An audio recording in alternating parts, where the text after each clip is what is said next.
Salam sejahtera untuk kita semua. Pelajaran Sekolah Sabat dengan tema utama Kebenaran Zaman Ini dalam Kitab Ulangan. Pelajaran ke-11, Kitab Ulangan dalam tulisan-tulisan kemudian. Kamis 9 Desember, Doa Daniel. Salah satu doa yang paling terkenal di seluruh perjanjian lama adalah yang terdapat dalam Daniel 9. Setelah mempelajari kitab Yeremia bahwa waktu ketandusan dari bangsa Israel, yaitu 70 tahun, akan segera berakhir, Daniel mulai berdoa dengan sungguh-sungguh. Dan betapa doa yang sungguh, permohonan yang pedih dan penuh air mata, di mana dia mengakui dosa-dosanya dan dosa dari umatnya, sementara pada saat yang sama mengakui keadilan Allah di tengah-tengah malapetaka yang menimpa mereka. Bacalah Daniel 9 ayat 1-9. Tema apa dapat Anda temukan yang berhubungan langsung dengan kitab Ulangan? Doa Daniel adalah sebuah rangkuman dari bagian dalam kitab Ulangan yang secara tepat berisi amaran kepada bangsa itu sehubungan dengan buah-buah karena tidak melakukan bagian mereka dari perjanjian itu. Dua kali Daniel merujuk pada hukum Musa yang tentu saja termasuk kitab Ulangan, dan dalam kasus ini mungkin saja merujuk pada kitab itu secara khusus. Sebagaimana yang dikatakan dalam kitab Ulangan, mereka telah dihalau dari tanah itu karena mereka tidak menurut secara tepat apa yang Musa telah sampaikan akan terjadi. Betapa tragis juga, gantinya bangsa-bangsa di sekeliling mereka akan berkata, memang bangsa yang besar ini adalah umat yang bijaksana dan berakal budi. Sekarang Israel menjadi celaan bagi bangsa-bangsa yang sama itu. Dalam semua air mata dan permohonan Daniel, dia tidak pernah bertanya pertanyaan yang umum yang banyak kali ditanyakan ketika malapetaka menyerang. Mengapa? Terima kasih kepada kitab Ulangan, Daniel tidak pernah menanyakan hal itu karena dia tahu dengan pasti mengapa semua ini terjadi.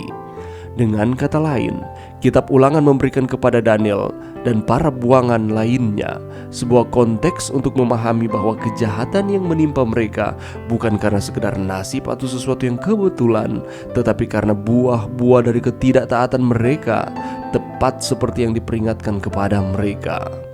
Bacalah Daniel 9 ayat 24-27, yaitu nubuatan tentang Yesus dan kematiannya di salib. Mengapa nubuatan ini harus diberikan kepada Daniel dan juga kepada kita di dalam konteks pembuangan bangsa Israel dan janji untuk kembali dari pembuangan itu? Pelajaran yang bisa kita dapatkan pada saat ini. Bangsa Israel mengalami penderitaan sekian lama karena mereka harus menjadi bangsa buangan di negeri Babel. Mengapa ini bisa terjadi? Bukankah bangsa Israel ini adalah umat kepunyaan Allah? Bukankah mereka ini adalah bangsa pilihan? Jawabannya adalah bangsa Israel ini harus menderita bukan tanpa sebab, tetapi oleh karena dosa-dosa mereka. Allah telah mengamarkan lewat nabi-nabi sebelumnya, tetapi mereka mengabaikan akan setiap amaran-amaran kasih karunia, dan pada akhirnya mereka harus menanggung akan dosa mereka sendiri. Pada akhirnya mereka harus ditawan di Babel. Selalu ada konsekuensi dari setiap pelanggaran terhadap firman Tuhan. Daniel yang termasuk orang-orang yang terbuang yang ada di sana pada waktu itu prihatin atas nasib bangsanya, dan dia berharap penderitaan ini akan segera berakhir dan bangsanya tidak akan terus-menerus menghadapi penderitaan atau menghadapi sengsara seolah-olah tidak ada masa depan bagi mereka.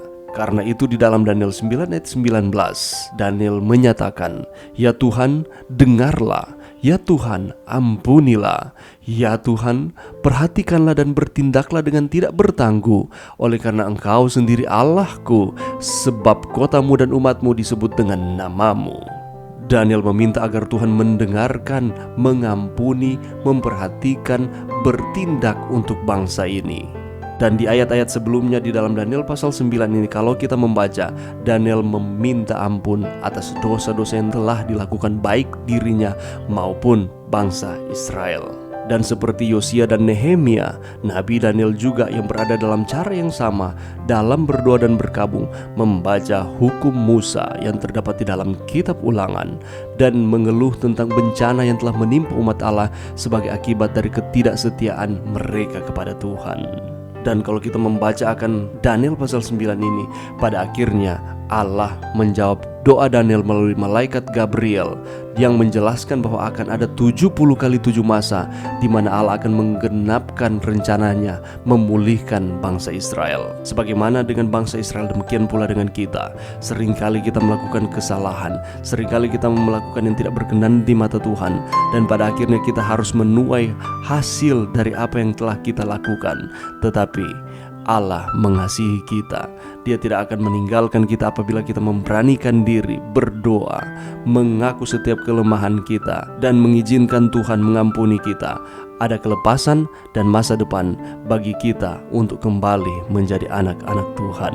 Mari kita terus datang kepada Tuhan, dan di dalam kondisi-kondisi yang terburuk di dalam kehidupan kita, mari kita memutuskan untuk mencari Tuhan seperti yang dilakukan oleh Daniel untuk bangsa Israel, dan pada akhirnya Allah menjanjikan kelepasan. Mari berdoa. Terima kasih Tuhan atas firman-Mu pada saat ini. Bantu kami Tuhan untuk kami terus setia kepada Tuhan, mempelajari akan firman-Mu, menjadi sama seperti dengan Daniel, mengaku setiap kesalahan dan mengizinkan Tuhan mengampuni bangsa Israel. Demikian pula di dalam kehidupan kita. Izinkan Tuhan untuk mengampuni kehidupan kita, untuk terus kita menjadi anak-anak-Nya. Ini doa kami di dalam nama Yesus. Amin.